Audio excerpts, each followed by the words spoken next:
कृषी विभागाकडून सुरू केलेला साथी ॲप रद्द करण्याबाबत एक दिवसीय संप.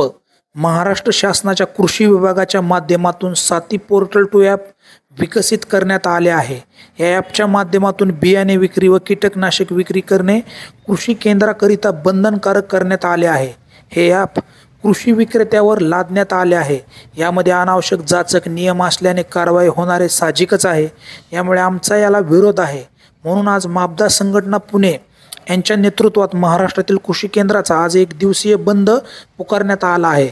बारामती तालुका ॲग्रो डीलर्स असोसिएशन तर्फे आज या मागणीचे निवेदन बारामती तहसीलदार गणेश शिंदे यांना देण्यात आले आहे. कृषी सेवा केंद्रासाठी केंद्राने सक्ती केली आहे ॲपची. आणि आमच्या 50% लोकांकडे ना तर कॉम्प्युटर आहे, खेडेगावात नाही ते काय, त्यांचं म्हणजे सगळं कॉम्प्युटरवर.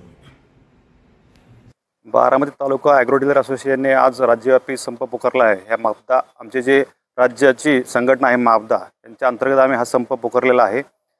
राज्य सरकारने जो साथी पोर्टल 2 हे जे ॲप कृषी विक्रेत्यांकडे राबवलेलं आहे ते थोडंसं क्लिष्ट आहे, ते थोडं तणावपूर्ण आहे आणि ते प्रत्येक विक्रेत्याला त्या साथी पोर्टल ॲपद्वारे विक्री करणं शक्य नाही. त्यामुळं हा मी राज्यव्यापी संप पुकारलेला आहे.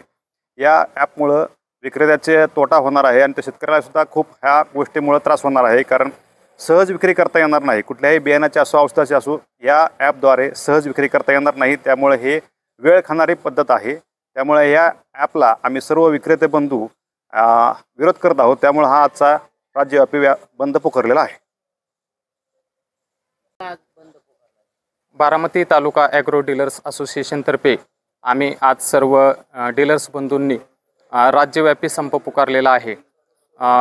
केंद्र सरकारने जो काही साथी पोर्टल फेज 2 हे जे काही ॲप्लिकेशन आहे हे सर्व कृषी विक्रेत्यांवर लादलेलं आहे. त्याच्यामध्ये आमचा विरोध करण्याचं कारण असं आहे की यामध्ये पूर्णपणे वेळखाऊ प्रोसेस आहे. शेतकरी बंधू सकाळी लवकर डायरेक्ट शेतातून आपल्या दुकानामध्ये येतात, त्यांना तेवढा पुरेसा वेळ मिळत नाही.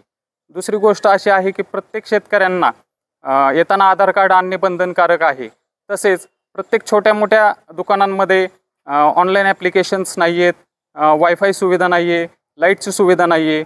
अशा पद्धतीने ज्यावेळेस परिस्थिती उद्भवतात त्यावेळेस आपण शेतकऱ्यांना सेवा देऊ शकत नाही. त्यामुळे आम्ही या साथी पोर्टल फेज 2 ला विरोध करत आहोत.